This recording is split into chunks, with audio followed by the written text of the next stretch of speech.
Okay, my beloved student, today we are going to learn at the beginning of the conversation. অর্থাৎ কনভারসেশনের শুরুতে আমরা কি বলি সাধারণত?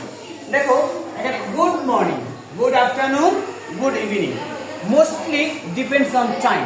It's mostly depends on time, মানে এটা সময়ের উপর নির্ভর করে।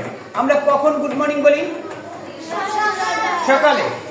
আচ্ছা, কখন গুড আফটারনুন বলি? আচ্ছা, বিকাল কয়টায়? After 2 PM। এরপর ইভিনিং সন্ধ্যায়। সন্ধ্যায় বলতে after sunset. After sunset we say good evening.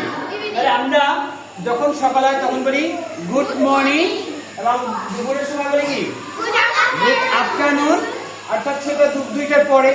এরপর গুড ইভিনিং আফটার সানসেট, মানে সূর্য অস্তের পরে আমরা বলি কি গুড ইভিনিং।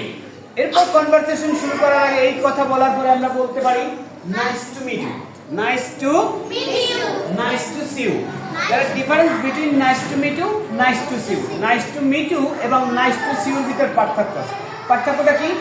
যখন আমার সাথে কারোর সাথে ফার্স্ট দেখা হয় তখন আমরা বলি কি নাইস টু মিট ইউ, এবং যদি সেকেন্ড টাইম অর্থাৎ পরে দেখা হয় তখন আমরা বলি কি নাইস টু সি ইউ। তোমরা এখানে আরেকটা শব্দ ব্যবহার করতে পারো, glad to meet you, glad to see you. তারপর কি it's nice to see you again.